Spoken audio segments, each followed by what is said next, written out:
Meditation is such a gift. Meditation today is very different from meditation in the Piscean age. On a spiritual path, it's always important to have disciplines, spiritual disciplines. Meditation is one of those disciplines. But it also must be a modern discipline, not a discipline that was created 1,000 years ago or even 500 years ago, because our consciousness was different 1,000 years ago or 500 years ago or even 100 years ago. Meditation, can we say this? Meditation updates itself as consciousness expands. This is why we have different levels of meditation. A meditation for that person may be different than meditation for this person. It depends on your spiritual discipline. It depends on your dedication. It depends on the purpose that you have engaged your life in meditation. Meditation has some basic forms. It's like when, I guess I was in junior high school and I was forced to take a sewing class. And they had certain rules that had to be followed no matter what. There was never any sewing outside of the lines. Drove me crazy. And that teacher was 180 years old. So she was teaching how to sew if you were 180 years old. Then when I went to the University of Iowa, and I loved music, that was my favorite subject, so I majored in music, and I took several composition classes. To show you the difference between that 180-year-old method of sewing to following certain fundamentals of musical composition. Once you learned that musical composition, then you were free. The foundation of musical composition, you were free to create according to your own inspiration. So that's how I see meditation today, is that we have a certain foundation, certain formulations that we follow because it elevates our consciousness and helps us to become receptive to the new. So today I'm going to be talking about meditation and the higher self. Not everybody is going to meditate from this approach. So this is just one approach, but it's a good one. This approach, meditation and the higher self, takes advanced thinking, not superior thinking. Sometimes people misunderstand advanced as being superior. Advanced means evolutionary. Can we say that? Evolutionary. That we are advancing toward something greater than what we are now. So if meditation and the higher self requires advanced thinking, it means we have moved from over there to here, and now we're moving up there. That's advancing. So that's advanced thinking, advanced discipline. See, we're not going to discipline ourselves today the way we did when we were in high school and college. See, so our level, our need, the purpose of discipline today is going to be different from the past. So this is why we're saying advanced discipline.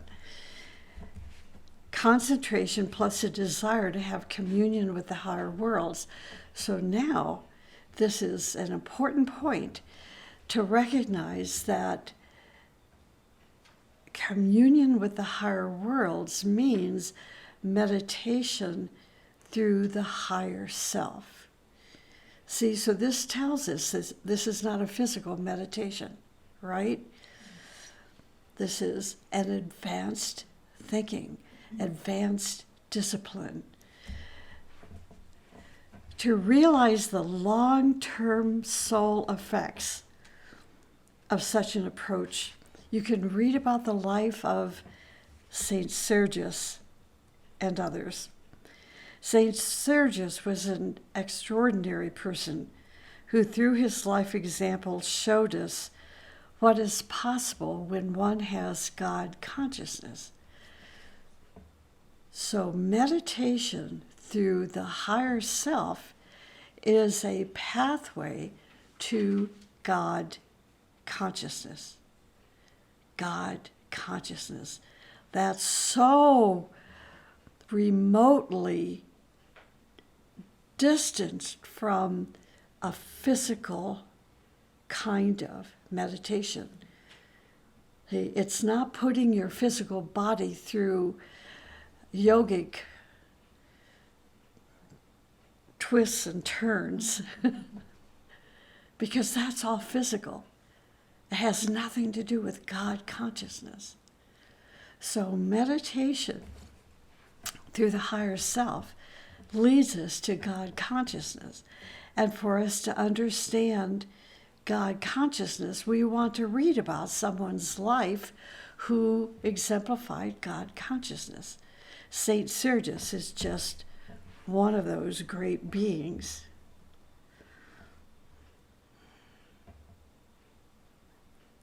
Saint Sergius of Radonez was born on May 3rd in the year 1313 or 1314. They don't know for sure, but they know he died September 25th in 1392.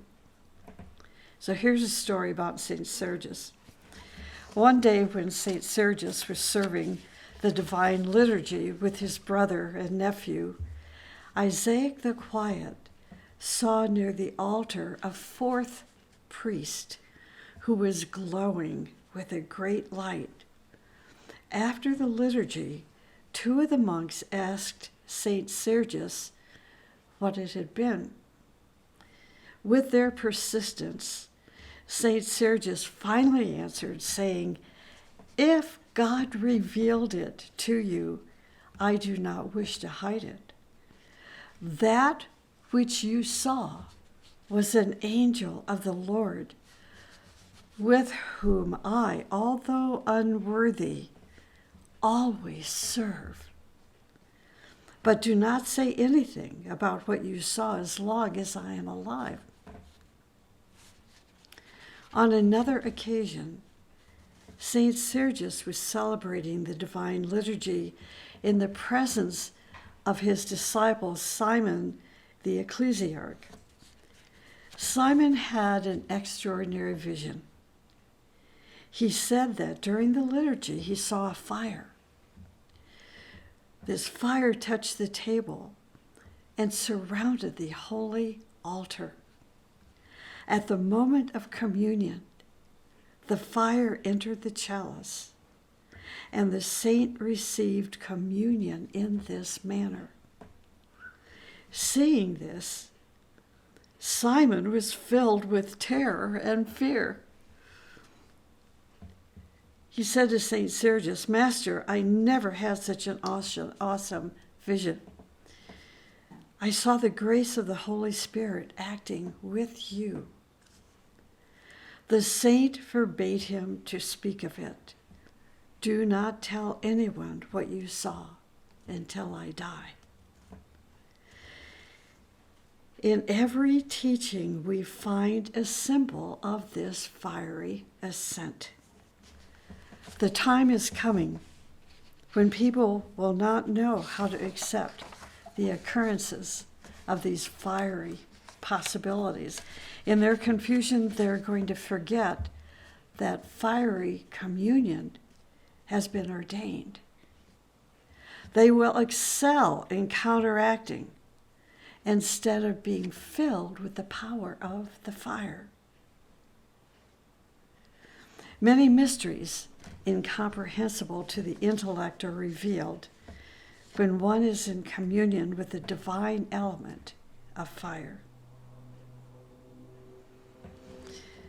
Do you see now, if we take that great one's life as an example of God consciousness, and that meditation is the path to God consciousness, how physical meditation, physical approaches to certain types of meditation is fine while the person is trying to organize the physical apparatus,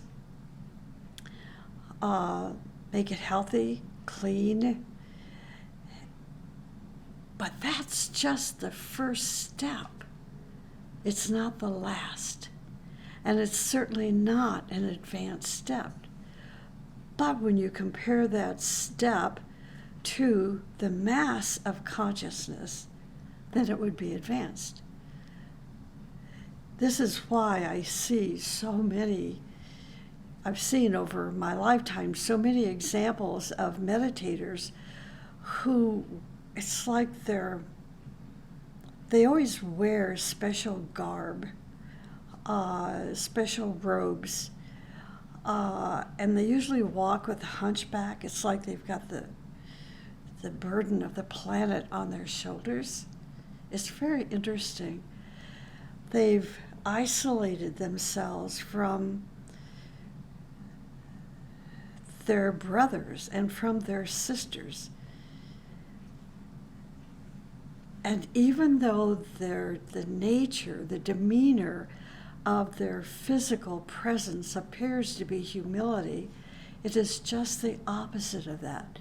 They're drawing attention to their piousness. That's still that first step of physical. That's not God consciousness. Why? Because God consciousness is the consciousness of humanity. You see that? So the more engaged we are with the fires of meditation, the closer we are moving toward God consciousness, and thus the consciousness of humanity, and wanting to serve that consciousness to increase their level of awakeness. So the goal of meditation is a progressive awakening into our higher self until our awareness is now merged with the awareness of the whole. So this tells you that there are various kinds of approaches to meditation, and this particular approach is the higher self approach, which is selfless, and concentrates on your future, the person's future. Meditation is the process of touching or contacting the treasure house within us. As we touch that center of power and glory, our physical, emotional, and mental vehicles are charged with power, charged with joy. Now that power is not the power of the ego. It's not the power of vanity. It's not the power of knowledge. It's the power of God consciousness. From God consciousness is born joy. From God consciousness is born joy. Joy is not birthed through having the best car on the block, having the biggest checking account, savings account, investment account. That's not joy, because all of those things will be taken away from us. At one time or another, they're going to be taken away from us. Typically, spiritual people are rich and then they're poor. They're rich and poor. Then they're rich and they're poor. Up and down. Cycles, seasons. And they learn what is constant within those seasons. There will be a constant light, a constant love, a constant joy. And through that constancy, they're going to learn what is real, what is part of the higher self, and what is mundane, what is birthed of earthly matter. So meditation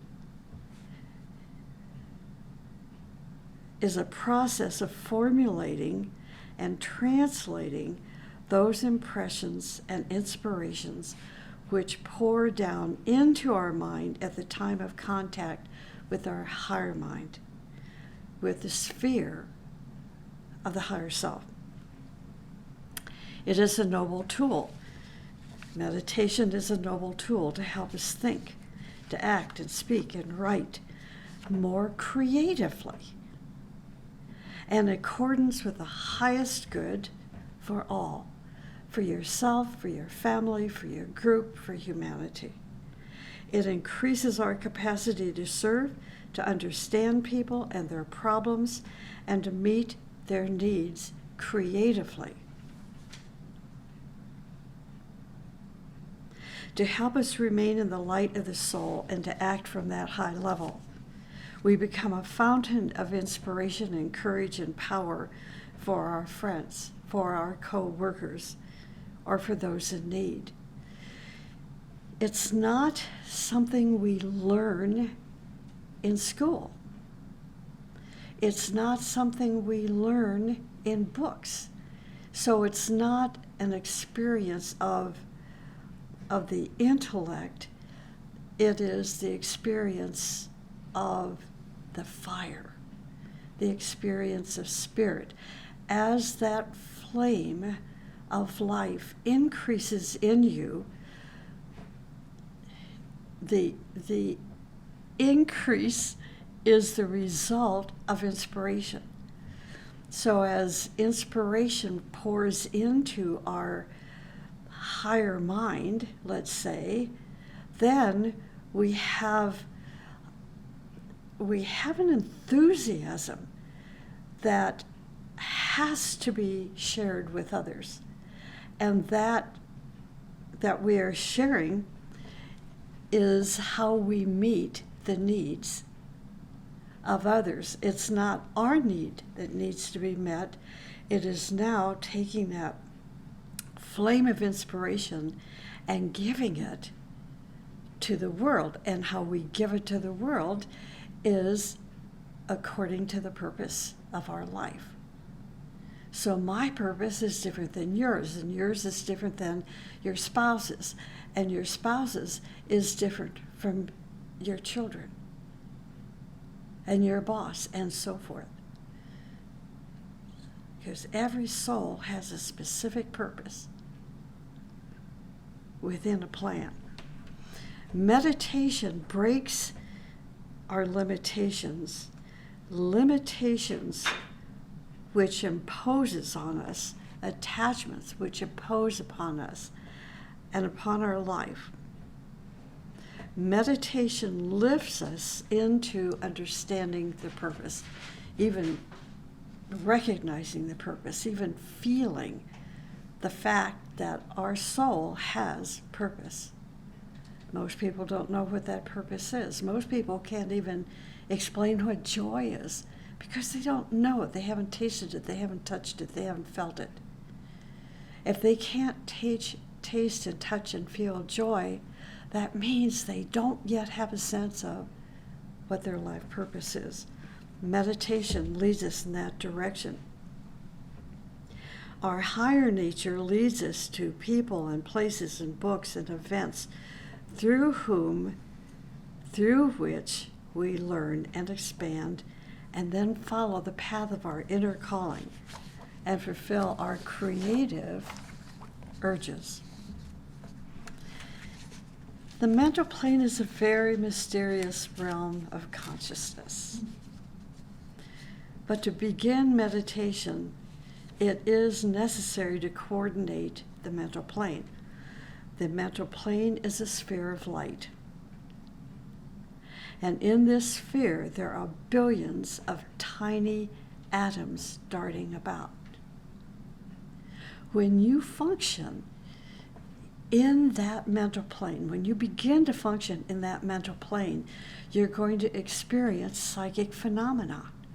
And that psychic phenomenon that you experience and that you see and sometimes feel are those tiny atoms that are darting about. It can become very distracting. And you have to be careful. And next week I'm going to be talking about the dangers of meditation. You have to be careful because now you're dealing with the forces of light and the forces of darkness. The focus of imagination, the focus of fantasy. I see a great being coming toward me. Or I see a being sitting next to me. No, you're not. You're seeing fantasy. The tiny atoms are like, you can do anything that you want with those tiny atoms darting about. It's just like an artist. You can be a great artist or a really bad artist. But what you're doing, you're taking those tiny atoms darting about and you're using them as the paint. Oh, I was not an artist. What's a palette? Isn't that where you hold your paint? Is that what a palette is? Okay, so I know that's stupid. I've always wanted to be an artist, and I am so not. I can't paint worth a hoot. So I resorted to music and violin and piano and sort of singing, but I still can't even draw. Anyway, so the artist will take those atoms and make various, I know this is rugged, oils of paint, and put them in the palette, and now they're going to paint this beautiful work of art, like Nicholas Rourke. And we're all drawn to his painting. And we can look at one of his paintings and see so many different motions, activity, entities, beings, devas in his art. But not everybody knows how to put those atoms and to coordinate them on that mental plane. See? You think of some of these art movies, modern movies, they're not of depth, and you'll have this artist in this big room, and he takes his paint and he throws it on the canvas, right? No, that's not. That's not coordinating his mental plane. These tiny atoms are made of many hues of the yellow color. Now, not being an artist, I know Lewis can say, I can take yellow and I can make all different colors out of yellow. I can't. Yellow is yellow. Except when I see an aura, I can see yellow from blue, for example, and other colors. So I know that from yellow there are other colors, but I can't paint them. I can only see them. Pitiful. Anyway, so meditation organizes the mental sphere into a living color symphony in which each hue is sensitive to impression. Meditation then unfolds the bud of our lotus, making it a radioactive, fiery lotus, which then transmits light and love and power, not only through our whole mechanism, but our environment as well. The goal of meditation is not only the transformation of your nature, but also to enable you to pass from your human nature to your divine nature, where you can experience the reward of your long and strenuous labor in meditation. When I say divine nature, don't let the past definitions and images of a divine nature cloud your understanding. Divine nature today means going out there and serving, leading a protest that all lives matter. Now you are expressing your divine nature, not sitting in a cave somewhere. Once you have made this breakthrough, you enter into your divine heritage. You discover that a different life exists beyond the level of human life. You discover that a different life exists beyond the level of human life.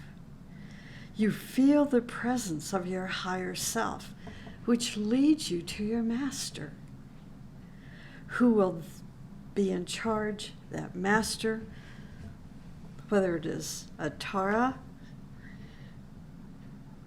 or a master, who will be in charge of your spiritual development in the world and during your higher meditations. Through meditation, it's like today there are more female masters than ever before. Of course there are, because of evolution. Most of us know that through the teaching that we're told there's 61 or 62 masters. Most of us think that all masters are men. And that's it. That's our limit. 61 or 62 men that are masters of hierarchy. That's so old thinking. It's so old thinking. It's old because you're not experiencing Taras. You're not experiencing masters, male masters. I know that's not right. I'd have to come up with something different. Anyway, you get the point. Because we're still so buried in our personality. We're going to discover through meditation that a different life exists beyond the life of human life. Through meditation, soul contact is established, and you, the disciple, strives to bring the radiation of that contact into your day-to-day life expressions through intelligent love, not stupid love, intelligent love, service, purity of motive, gratitude, joy, simplicity, courage, and harmlessness. Your contact with the soul gets closer and more frequent. This increases your magnetism, and eventually your aura becomes so magnetic that you begin to register the impressions coming from the hierarchical plan. Imagine that. This is not fantasy. We know it's not fantasy because we see the plan manifesting in and through the great ones that have walked this planet. And by the way, are already returning. Most people are waiting to 2025. Well, I'm waiting until 2025, but I also know that the movement has begun. Who's leading the protests? Think about it. You gradually adapt all your life expressions to the divine plan and function as a disciple of the great ones. So meditation is a process in which your inner guide watches your threefold personality pouring down light, love, and power. The radiation of these three energies in your daily life and environment is called service. You don't brag about your service. You don't post on Facebook all the people you are serving. when that image of Helena Rourke in her little high heels and her very old-fashioned dress, old-fashioned today, under an umbrella, behind the guys, this is service. Her work continues. We're celebrating this year, the 100th year of the establishment of Agni Yoga. That's what she did for us. She gave to us under an umbrella. The radiation of her light and love and power. Through service, our human soul contacts the inner light. And in that light, he sees the greater light, the Christ. It is through meditation that contact is established with your higher self. And as you strive to bring the radiation of that contact into your daily life expressions is when the process of transformation truly occurs. When you know that you are more than human. So meditation is a process in which your inner guide watches your threefold personality, pouring down light and love and power. During the time of advancing into higher levels of meditation, your threefold personality must be aligned within itself and fused with your higher self.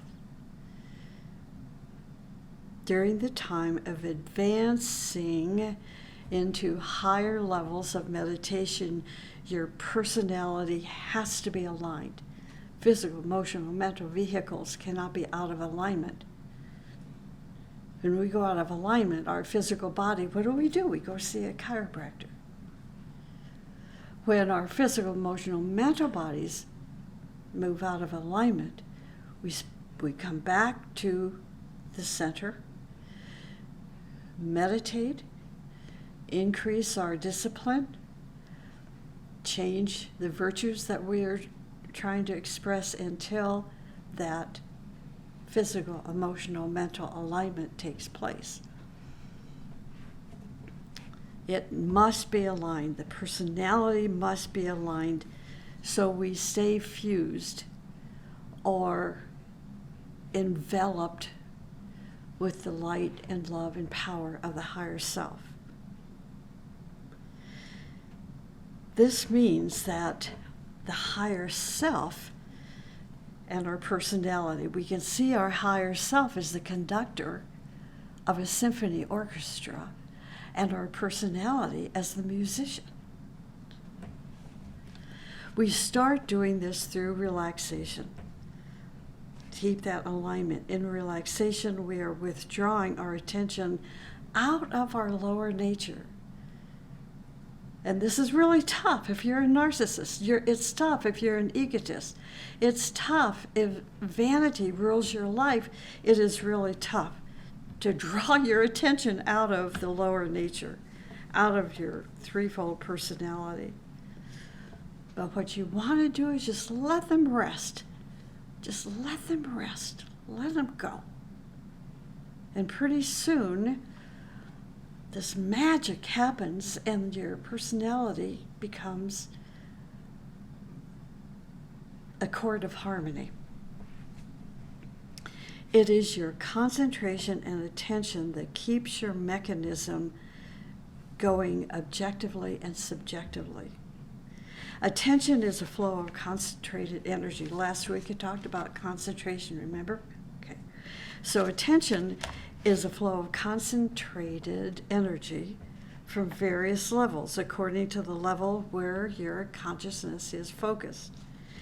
When we pull up or shut off the electrical energy of our attention from the lower vehicles, they stop bothering us.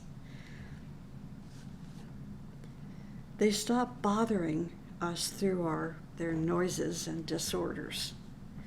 This is done first by calming them, then by withdrawing your attention from them.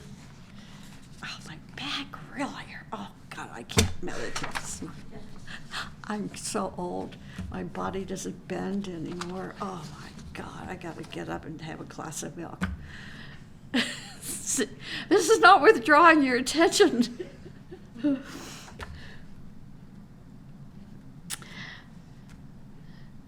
After we learn how to withdraw our attention and concentrate on a seed thought, or the object of our active meditation, then the light of the higher self is released into those threefold vehicles, making them to vibrate in resonance with the note of the higher self, the conductor.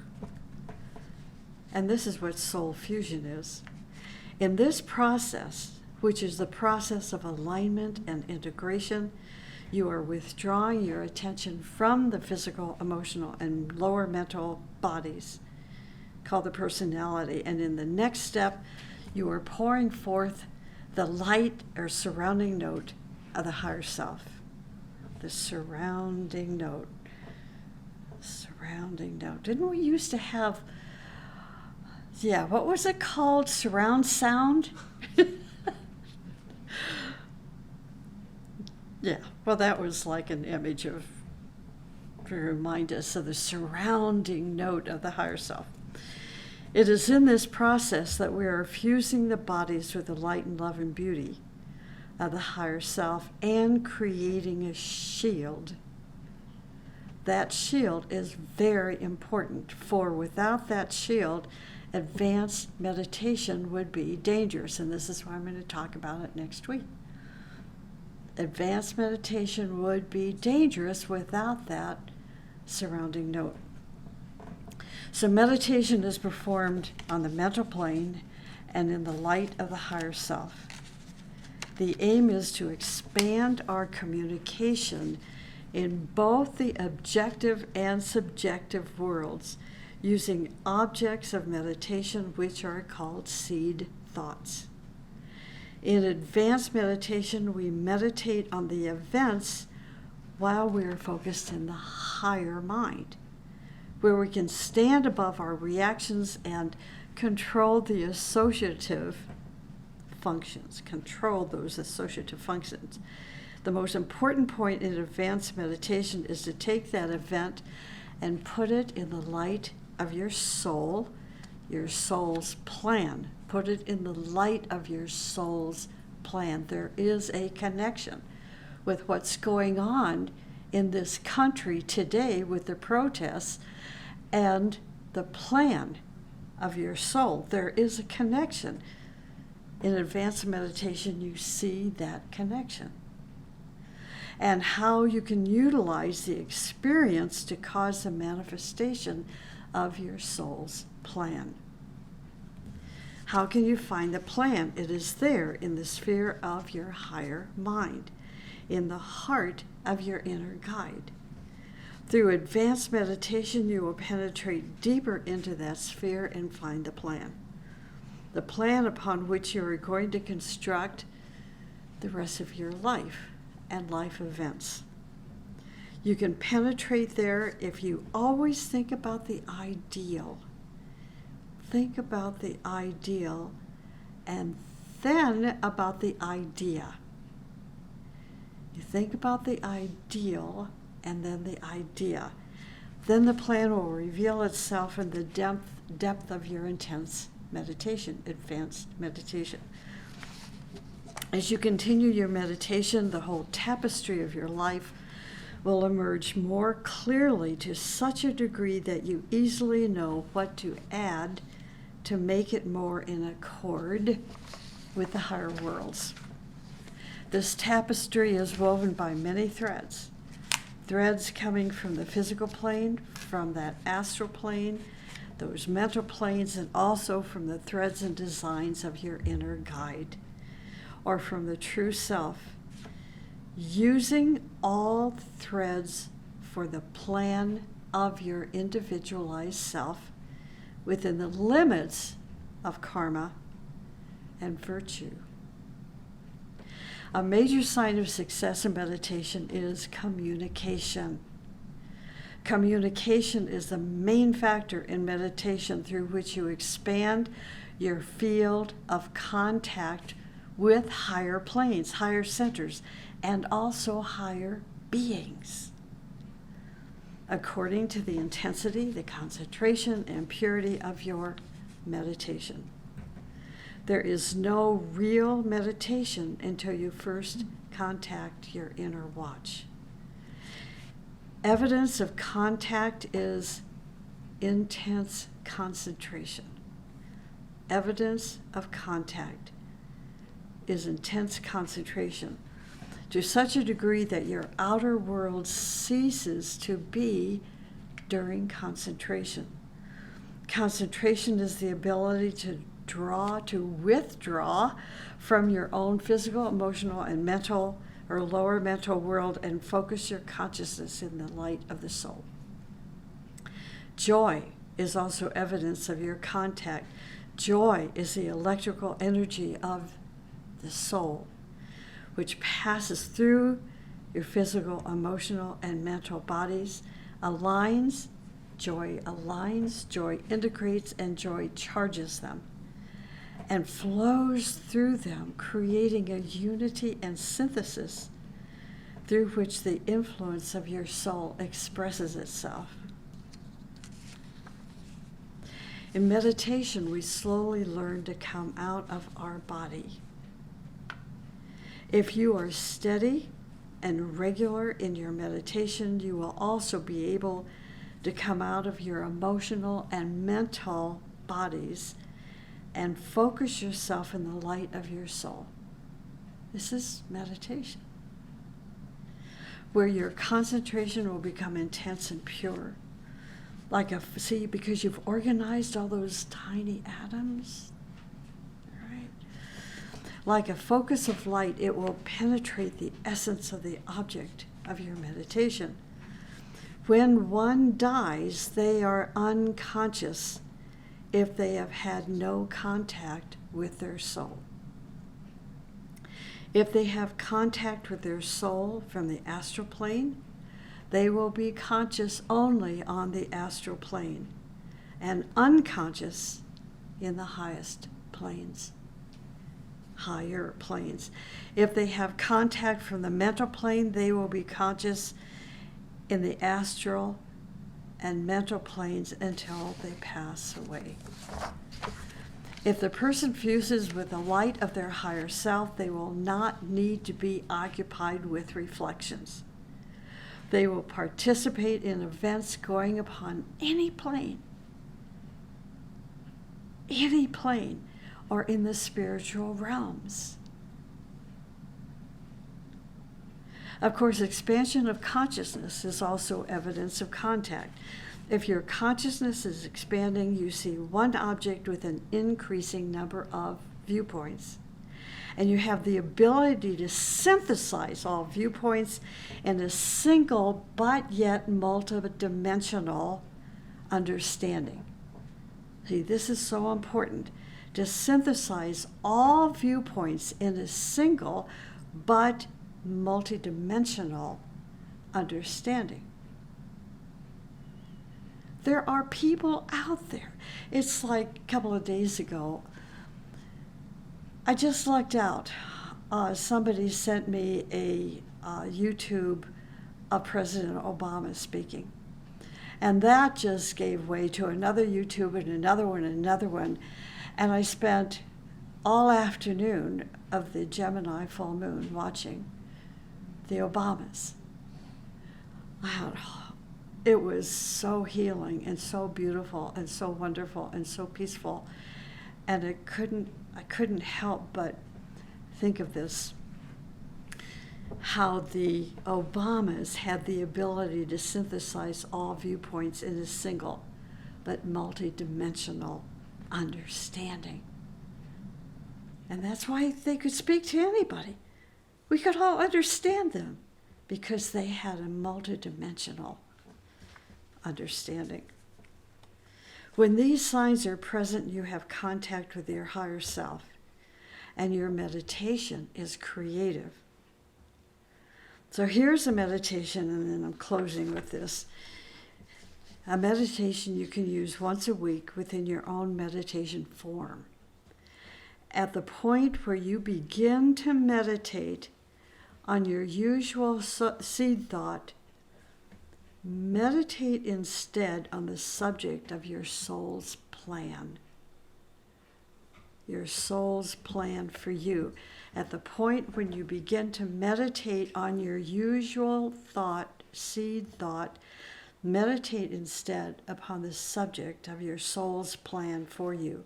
There are 5 progressive steps. Silence is 1. Listening is 2. Registration is 3. Formulation is 4. And expression is 5. Silence is the process of cutting the conversation line from your personality vehicles and their corresponding spheres of expression. Subconscious mind. Listening is the magnetic tension in which there is no conditioning thought. Listening is the magnetic tension in which there is no conditioning thought. 3, registration is a contact with a phase or that part of the plan that is related to you. It may be registered on the higher mental plane just as a pure impression. A great beauty, a challenge, a sense of responsibility. It's important to think about. Registration may be a contact with a sense of responsibility, or it may register as only a slight hint. That's registration.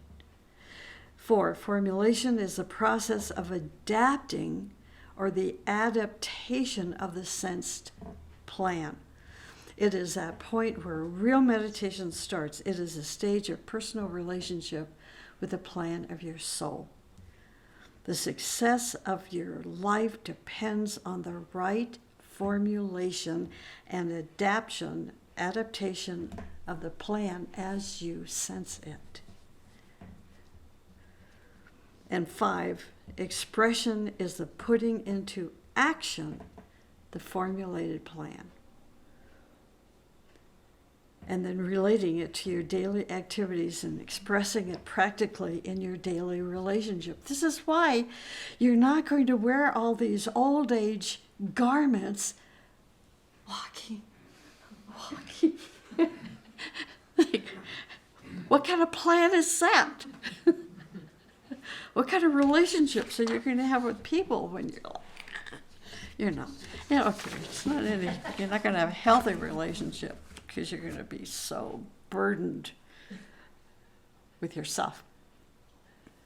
So that's meditation in the higher self. And next week, I'll be talking about right and wrong meditation practices. Okay, so, that's it. There's a lot to assimilate. The nice thing is that this lecture will go up on YouTube, and you're welcome to, later on this afternoon, listen to it. All you have to do is go to White Mountain's website and scroll down either to the very bottom or over to the left-hand side of the menu, and you can click up there or click down here. It'll take you to today's lecture and about 400 others as well. Okay, and then take notes. Take some notes, think about it, so you'll remember it better.